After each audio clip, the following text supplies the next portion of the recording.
वो उनके हवास काम करते हैं। अल्लाह पाक ने यहाँ इल्म की बात नहीं की, यहाँ हवास की बात की है कि उनके हवास से काम करते, कि अपनी खराबी को इसराह कहते हैं।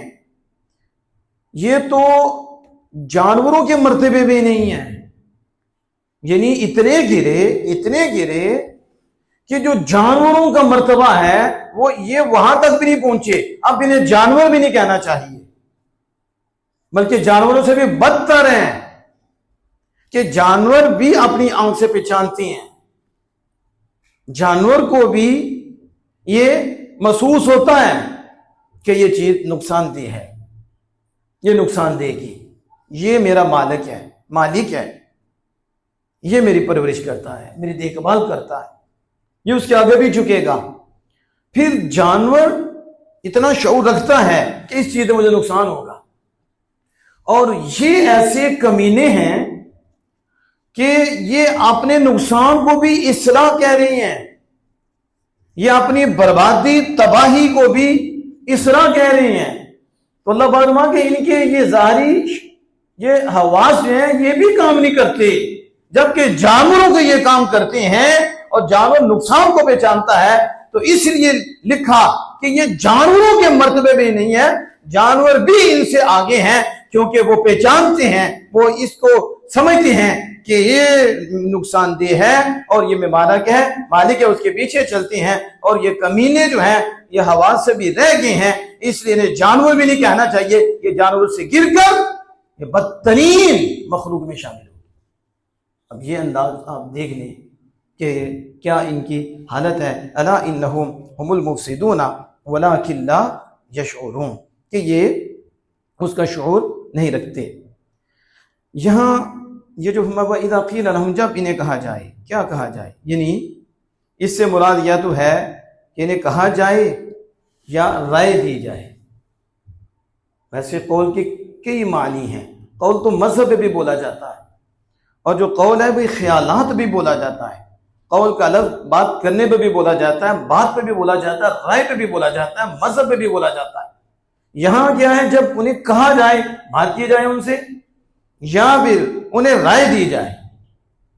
अल्लाह पाक फरमाता है, तो नबी मुकर्रम फ़ख्रे दो आलम सल्लल्लाहु ताला अलैहि वसल्लम के थ्रू उन्हें फरमाया कि महबूब, जब इन्हें कहा जाए कि क्या करो, फसाद ना करो ज़मीन में, तो वो कहते हैं हम तो मुस्लिम हैं। अब यहाँ देखिए, फसाद किसे कहते हैं और सलाह किसे कहती हैं। फसाद का माना बिगड़ना, बिगड़ जाना, यानी किसी चीज़ का एतदाल पर कायम न रहना, वो मुतदिल नहीं रहती, एतदाल पे कायम नहीं रहती, और वो काबिल नफ़ा नहीं होती, तो उसको कहते हैं फसाद। एक बिगड़ गई यानी एतदाल पे नहीं रही और काबिल नफ़ा नहीं है, नफ़ा कबूल करने वाली नहीं है। और सलाह इसका मुकाबिल है, जिसके माना है संवरना, खूबसूरत होना, संवरना और नफ़ा के काबिल होना।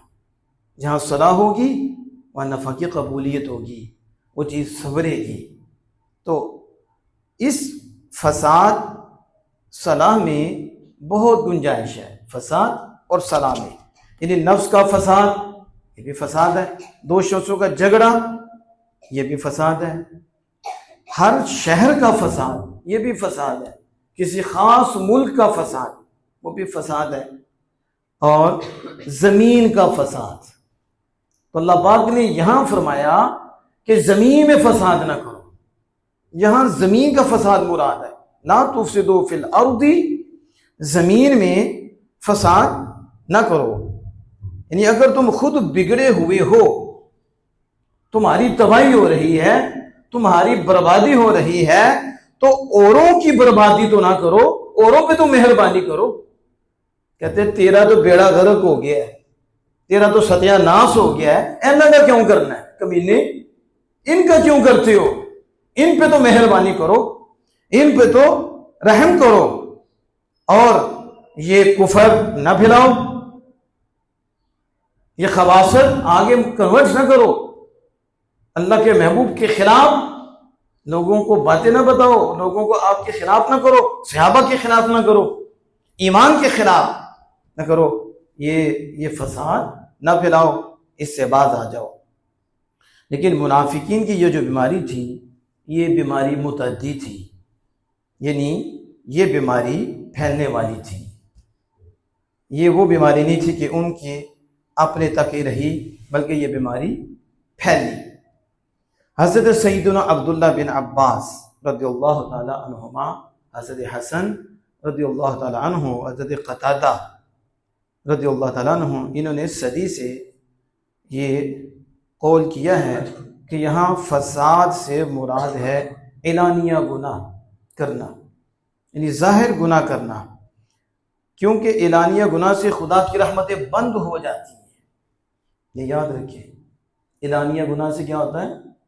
खुदा की रहमतें बंद हो जाती हैं, यानी सरेआम जो गुनाह किया जाता है उसकी इतनी नहुसत है कि खुदा ताला की रहमतें उस बंदे पे रोक दी जाती हैं, उस बंदे पे बंद हो जाती हैं। और आज ये आसान है, घर में गुनाह और मोबाइल पे उसकी तशहीर, और फिर वो कितने तक पहुंच जाता है। इन लोगों को डरना चाहिए कि एक छुप के गुनाह हुआ और आगे उसकी तशहीर की जा रही है।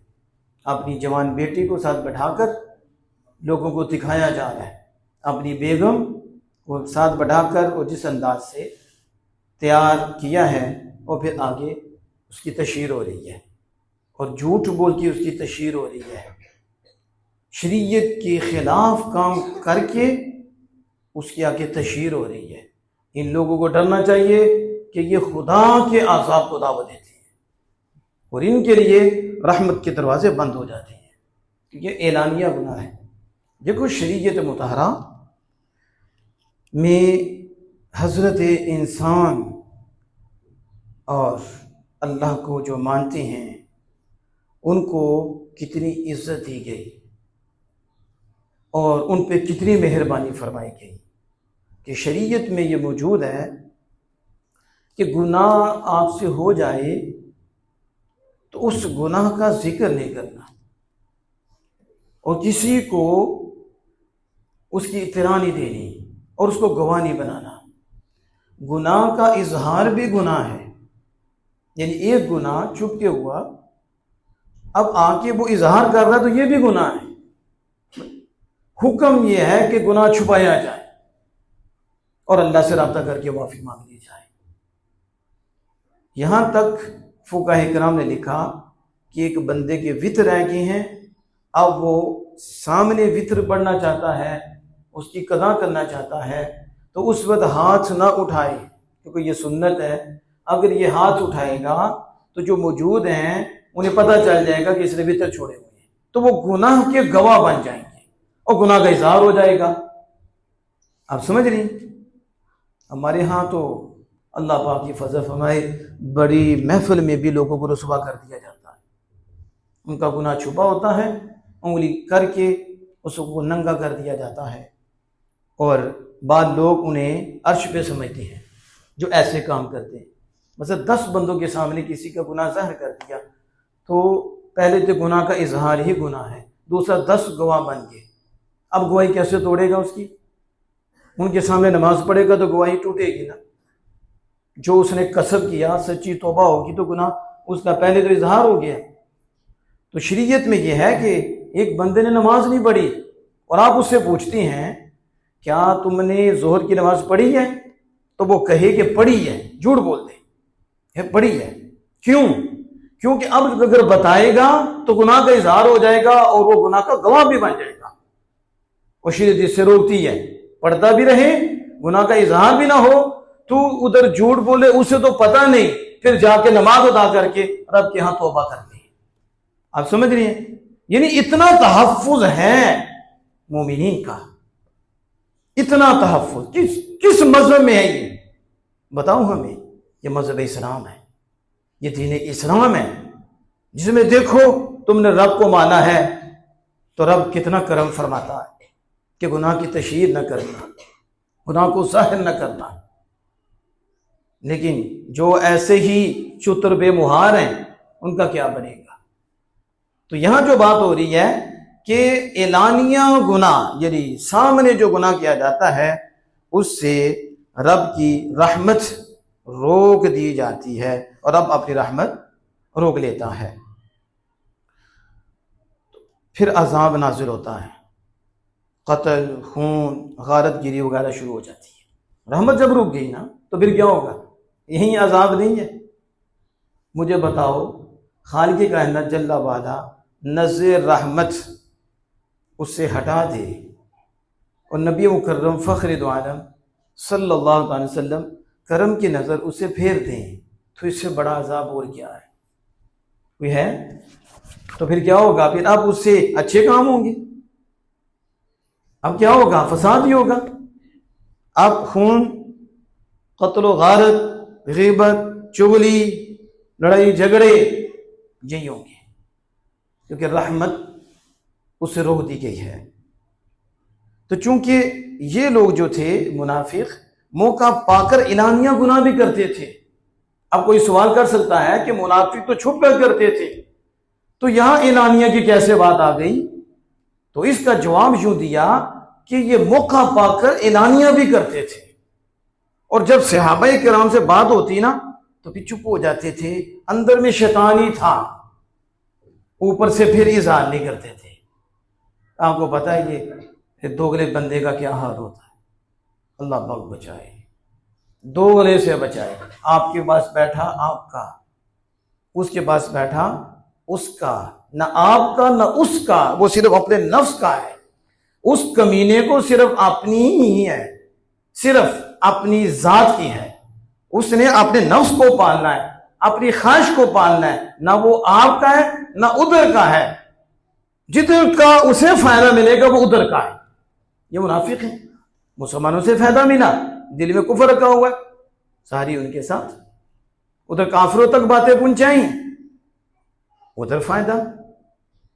मुनाफिकीन का हाल ये था कि इन कमीनों की इतनी तबीयत खराब हुई और इनका अंदर इतना खराब हुआ कि इन्होंने इस्लाम के सामने दुनिया को तरजीह दी, और इन्होंने अपना दीन दुनिया की वजह से बर्बाद कर दिया। कमीना है वो शख्स जो दुनिया की वजह से अपना दीन बर्बाद करे, और खुशबख्त है वो शख्स जो दीन के लिए दुनिया बर्बाद कर दे, आखिरत के लिए दुनिया बर्बाद कर दे। कामयाब शख्स है और खुशकिस्मत शख्स है, और वो बदबख्त शख्स है जो दीन के लिए, दुनिया के लिए दीन को बर्बाद कर दे। मुनाफिक वो कमीने शख्स हैं जिन्होंने दुनिया के सामने अपने दीन को बर्बाद कर दिया और अपने दीन को तबाह कर लिया। आपको याद होगा कि जब सय्यदुल आलमीन सल्लल्लाहु ताला अलैहि वसल्लम खुतबा इरशाद फरमाते तो एक तना था जिस पे रसूल अकरम सल्लल्लाहु अलैहि वसल्लम टेक लगाते और उस पे सहारा लेते, और वो तना आक़ा दो जहां सल्लल्लाहु अलैहि वसल्लम के वजूद मसऊद से फैज़ पाता। वहीं तने को जब जुदा किया तो वो रोने लग गया, और फिर बड़ी ऊंची आवाज से हिचकियां बल्कि से आबा की, और वो भी इस तरह रो रहा था हुजूर की जुदाई में और रसूलुल्लाह सल्लल्लाहु अलैहि वसल्लम के फिराक में। तने की ये हालत हुई तो सय्यद आलम सल्लल्लाहु अलैहि वसल्लम ने हाथ रखा और उसको सुकून आया उस तने को। तो नबी अकरम सल्लल्लाहु ताला अलैहि वसल्लम के ये मौजज़ा है और ये हुजूर की शान है कि तना हुजूर से लगा जिसमें बिल्कुल रूह नहीं है, ना वो दर्द के साथ था, अलग दर्द में भी रूह नहीं है, जानदार नहीं है, और ये तना है खुश्क, लगा है वजूद मुस्तफ़ा से। अल्लाह ने जान भी दी है, जाने जहां भी दी है, यानी जान भी दी है, इश्क मुस्तफ़ा भी दिया है। वो बेजान तना वो रो रहा है हुजूर के इश्क में, हुजूर की मोहब्बत में। तो नबी मुकर्रम फ़ख्र दो आलम सल्लल्लाहु अलैहि वसल्लम ने उस तना को फरमाया, तू यहां रहना चाहता है, मैं तुझे यहां लगा दूं, फिर लोग खाएंगे फल तेरा, या फिर जन्नत में।